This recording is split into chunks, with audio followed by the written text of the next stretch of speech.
Quality, service, atmosphere.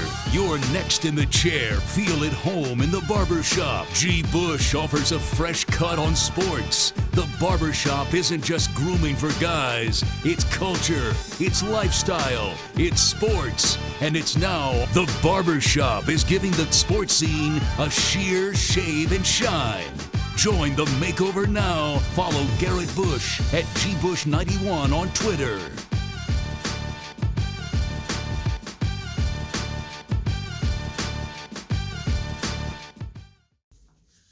Yo, what's up, man? It's your boy G Bush.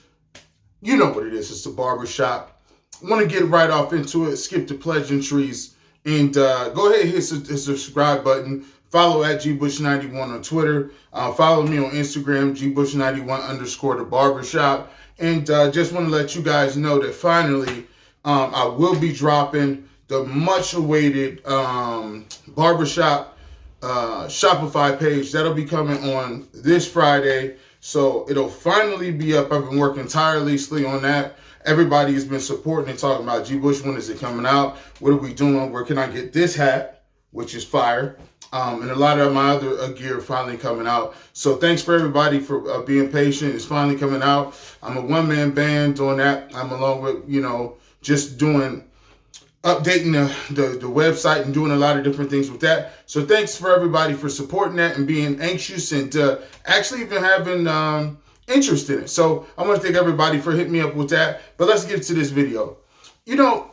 I didn't really have or want to get to this video. And I actually thought before the season, I would never even be at this point with this. I thought that we would never, as Cleveland Browns fans, and for people who were so excited to have so much energy and fervor for this team with all of the offseason acquisitions of Sheldon Richardson and Vernon and OBJ and Jarvis Landry being the guy that was a holdover from last year, Baker Mayfield breaking the rookie record for touchdown passes, Nick Chubb having almost 1,000 yards last year with some of the promising pieces, Denzel Ward coming off a Pro Bowl caliber season last year, Joe Schobert having a bunch of tackles, Greedy Williams looking like he was going to be a guy that we really had to have had a first-round grade on him we got in the second round.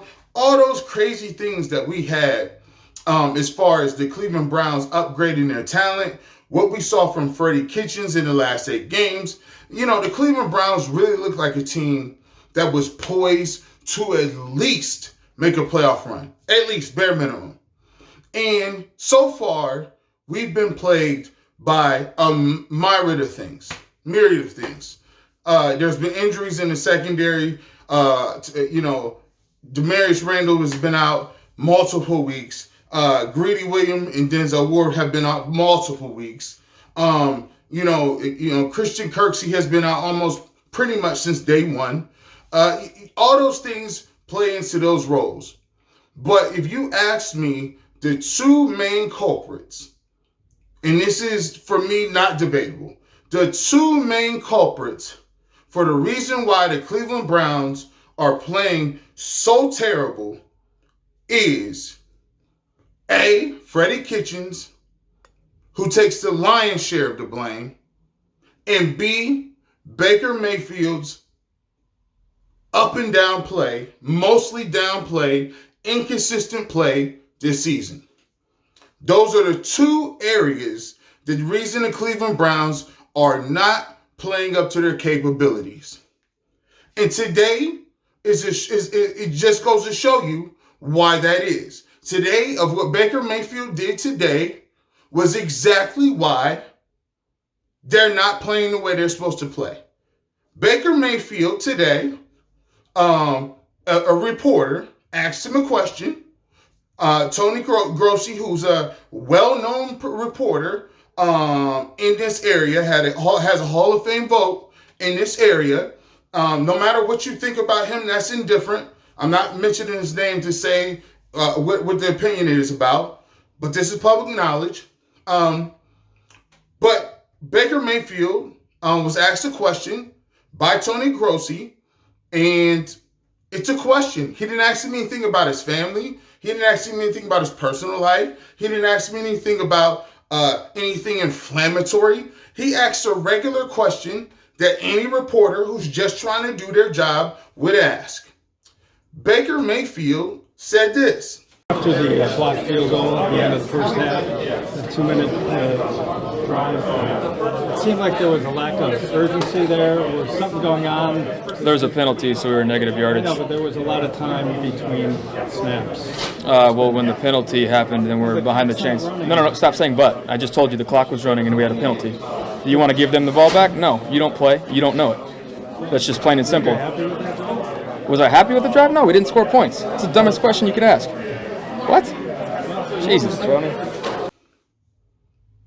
That's a Bush League answer. Come on, man. That's a clown move. That is a clown move. And I don't rock with it. That's a little petulant child cornball move. That's a cornball move. And yeah, I like the Browns. And yes, I like Baker Mayfield. But one thing I don't like doing is this. Don't come for people that are out there just doing their job. Don't come for people that are doing their job. And here's another thing. I'm about sick of hearing this too. And let's talk about it. Well, Baker needs things to motivate him. He needs to be the underdog. BS. It's time out for that. BS. It's time for you to start growing up and being an adult. If you can't be so self-motivated from here, you don't deserve the position. You don't deserve the rights and responsibility and the accolades that come along with being a quarterback, a captain, and a leader of a place. That stuff comes from here as an adult. As a man, as a leader, your job, you think people want to go to work every single day and get up and take care of their family? No. There's times regular people every single day got to get up, put their pants on, just like everybody else, and get up and go to work.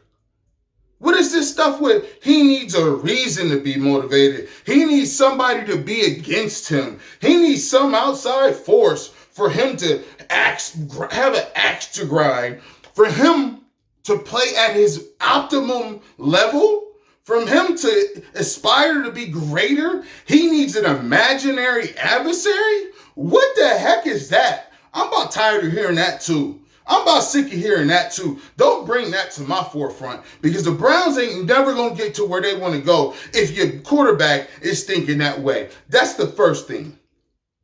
Second thing is, be professional. Be professional.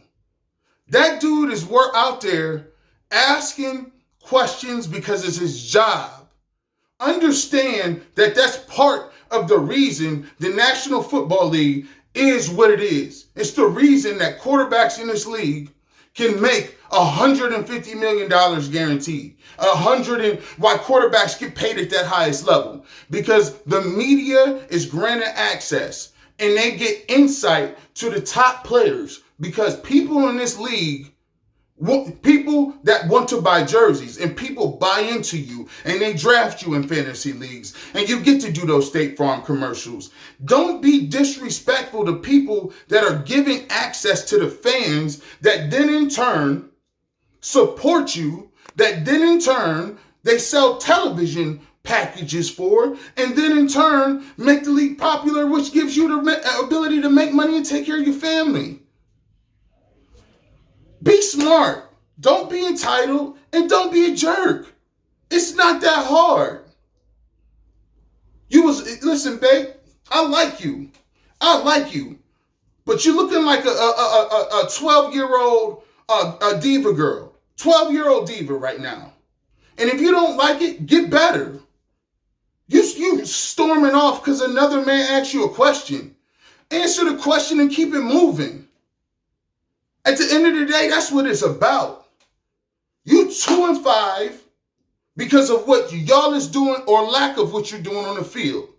Whatever Toni, Grossi, or any other reporter asks you, that didn't make y'all drop the ball. That didn't make y'all jump off sides and have false starts every other play. That didn't make them throw the ball in the end zone in double coverage every other week. Stop looking for scapegoats in the media and get your mind together. That's a lack of accountability. That's the problem with you now. You don't want to take an account for what you're doing on the field, and no one's holding you guys accountable for your actions. And that piggybacks to my second point. Freddie Kitchens. They asked Freddie Kitchens about the penalties. He says this. We've identified the problems that we need to correct, and hopefully they get corrected. It takes everybody, and everybody's got to be pointed in the right direction. And I feel like we are, and now we've got to go out and do it. But it starts today. I think Baker has. I think we have several guys that have. This is a group effort, and everybody has to understand that it's a group effort. And I'm talking about everybody in our locker room have to understand that we're all accountable to the things that have been happening. But again, this is a new day. We're trying to get better from that area, and I feel confident that we will. No, Freddie, it's not everybody's. We got to do it together. No, that's false. The buck stops with you. I'm a manager at my job outside of what I do at the radio station. If my people are not performing, that falls on me. For me to coach them, to train them, to hold them accountable. Because if it continues to happen, my people, the boss above me is going to call me in the office and say, hey, Garrett, it's only so much that these people going to continue to do what they're going to do. Either you hold them accountable and move them up and move them out, or we're going to have to find somebody that will do that. So when somebody asks you, have y'all fixed the problem? It ain't no, I hope we get it fixed and it's everybody's problem. The true answer to the question is, you know what? That falls on me. Them penalties fall on my head. And the people that are consistently doing that, they won't be on the field because we can't trust them. At the end of the day, those individuals that are not disciplined enough to do what they need to do are hurting the team. They won't be in the games at those times. But your explanation and your explanation of what's going on, I hope it's fixed. What you hoping? It's either yes or no. And it's not everybody's fault. That falls on the head coach. Who you think you're getting rid of first? Let's see. You're an offensive coordinator that got the first opportunity to be a head coach, and you've never done it before. You think they're getting rid of, the quarterback who went first overall, number one, or a first-time head coach who used to be a running backs offensive coordinator for 8 games. I think we all know the answer, who's going first. So you need to be doing all you can do to show and to get these guys ready to play. To say, I'm in charge, let's go. Which leads me to my third point. As individuals, as you ever see somebody in the grocery store, you ever see somebody in the grocery store, you're in the checkout line, and you see 2 adults, right? And you got 2 adults, a husband and a wife, and they sitting there in the checkout line, and they're having a conversation back and forth like, oh my gosh, honey, why do you have all of the ice cream on the conveyor belt? Oh my gosh, honey, you didn't get the one that I wanted. But the minute he crosses the threshold of a grocery store, his IQ plummets 100 points. Seriously, he acts like he's suddenly in a maze, with the lights out, blindfolded. He has no idea where anything is, or what anything is. The husband's like, well, you told me to get the Neapolitan. This is what I got. And so the phone calls begin. Hi, honey. Cutlets. Chicken cutlets. Cutlets. They're a type of chicken. Chicken cutlets. They're in the butcher. No, not that Neapolitan. The other one. And then you have to guide them step by step. Are you at the oranges in the entry? Straight back. walk back. Keep walking, past the peanut butter, past the spices, keep going. There, you see the butcher? It's in the back of the store, directly back. Now pick a number. There's a little machine, it's above the Italian sausage. Pick a number. All right, talk to you later. And then he calls 30 seconds later. Gosh, you can't do anything right. Jeez. You get on my nerves, oh my gosh. Hi, honey. The eggs, they're right past the butcher on the left. No, left. Bottom shelf. They're right past the milk on the left. Look with your mom eyes, not your man eyes. Bye. Husband's like, you act like you can. Listen, I ain't say anything. I ain't seen anything yesterday when you couldn't pick up the right package of beer. And don't even get me started on the fruit. This is an actual photograph of a piece of fruit my husband picked out. What, did he just walk up to the pears and say, I'm gonna find the one that looks like it was bludgeoned to death by an axe murderer? The kids will really like that. They love bruised fruit. You too lazy to go get...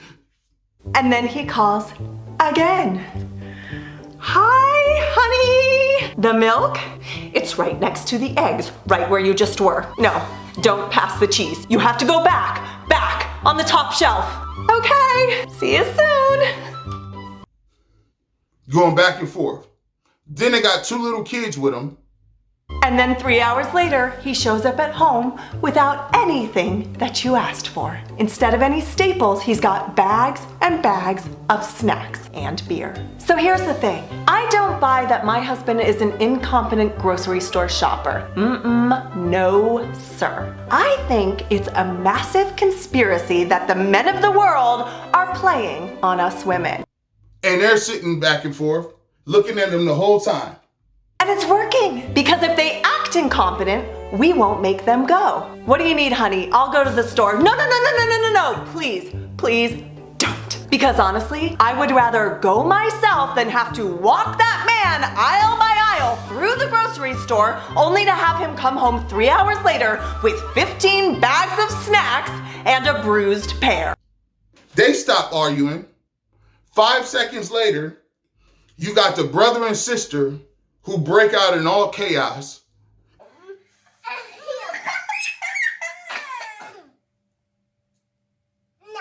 Yes, that was not nice. Your brother hitting you is not nice either.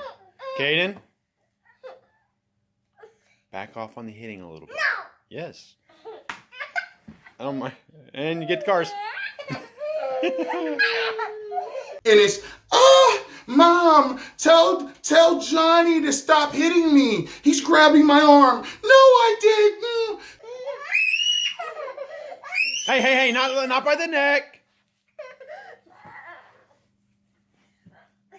He called me a booger wolf. He called me a fart face. Get the cars, Caden. Get the cars. Watch the throat. Get the cars, Caden. Get the cars. Hey, not in the face. Now all of a sudden, they arguing in the middle of the store. And all of them are like, why are you guys acting like this? Why aren't you guys just stop and behave? You guys can always do this in the store. No. Not in the face.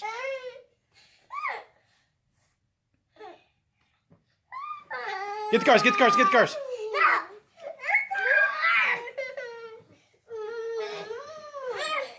Get the cars. Not by the neck. Well, where do you think they got it from? Obviously, y'all was just doing it 5 seconds ago about some ice cream. I think they learned it from somebody. I don't think they pulled it out of thin air. Which brings me back to the point with Freddie Kitchens. Every single time the media asks Freddie Kitchens something, he's defensive. Case in point. Hey, what do you think about Hollywood Higgins and why isn't he playing? We haven't seen him. He was listed as healthy, ready to go at the Seattle game. We haven't seen him. Well, right now, Higgins wasn't ready to play back then. I think if you ask him right now, he'll admit that he wasn't really playing. You know what I'm saying? So it was taking him a little bit extra time to go. But we're not going to talk to you. We're not going to talk to media about who we choose to have playing time. And Katz is like, why would you even go that route? Just leave it at he wasn't ready to play. Even if you're not going to tell us that about playing time, why are you being defensive and contentious and flippant and confrontational about questions when you can just leave it at that? Every time somebody asks you a question, you think the question is beneath you. Like, yeah, why are you even asking? I've forgotten more about football than you even know. And in some cases, that might be true. And in some cases, people do ask dumb questions. And in most cases, are people trying to get you to say something? Sure. But at the end of the day, how hard is it to answer a dumb question and give a cliche? You can actually give a terrible cliche right now. Oh, here's how it goes. Hey, Coach Gbush, you lost a really tough game last week to the Patriots where penalties kept coming back up. You had the 4th and 11 punt play. What are how are you frustrated with the penalties that are consistently happening? And how do you look to clean that up? Well, we've worked on that a considerable amount of practice, but we're obviously going to have to continue to work on that aspect of the game. I mean, this is the NFL, and this league is hard enough trying to win when you're playing the Patriots and don't have any penalties. Going against Brady and Belichick, that's already an uphill battle. So we can't be penalized that many times. That falls on me as a head coach. I'm going to have to do some things better to continue to work on that. And as for guys who continue to make those penalties, it comes a point in time where those guys, we can't move forward with guys making those penalties. We're going to have to find guys that are going to be smarter than that. But until then, that falls on me. We'll work on it, and I guarantee we'll get it cleaned up. Next question. See how easy that was? I'm not even a coach. I wasn't even there. See how easy that is? So easy a caveman can do it. See? Switching to Geico. Now, this goes to show you why Baker Mayfield feels he can run out of interviews. Because he learned it. It's just like the old commercial where the dad comes into the room, the old after-school special. When the dad comes into the room and he catches his son smoking pot, he comes in and says, "Where'd you get this from?" "I got it from you, Dad. I got it from you." And all of a sudden, the dad steps back and looks like, "Have I been a terrible parent the whole time?" Yes, you have. Freddie Kitchens is showing Baker Mayfield in his actions that I don't have to have a respect for the media. I don't have to have any accountability. I can get an attitude when I want to. I can be flippant. I can walk out on interviews because my head coach does it. Because my head coach has this idea that I don't have to do anything. And now he's mirroring the same behavior that his head coach is doing. Because now all of a sudden, this is just my personality. They go on Twitter and this is just who I am. That's my personality. No, that's not your personality. That's just called being disrespectful, being a kid, not having respect, being immature, not being focused on what we're doing, not taking accountability, worried about the wrong things, not having your mind right, not being able to be a responsible adult, not being a team leader, not being a captain, not having your mind ready to go against a team in Denver that's a winnable game. It's all the above, letter D. That's all that is. That's not a personality trait. And if it is your personality trait, you might want to work on that because that's not going to work in the league. I told people before, I was at the tailgate a couple weeks ago.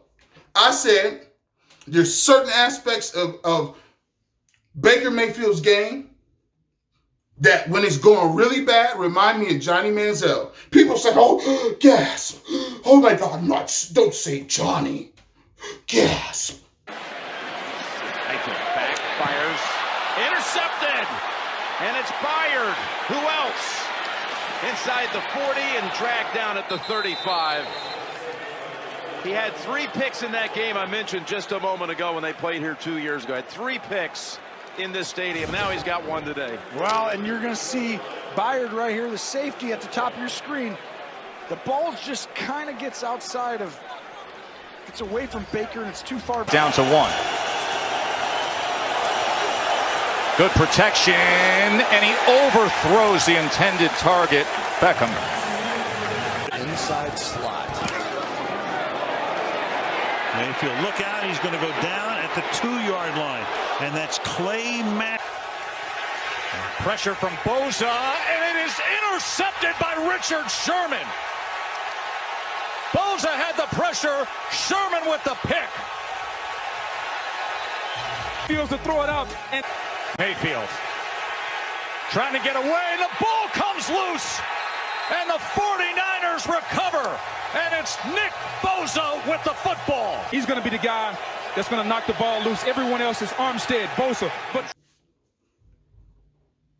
Yeah, Johnny, running around out of the pocket, no pocket awareness, inaccurate. The best part of what he was doing last year was his accuracy. This year, where's it at?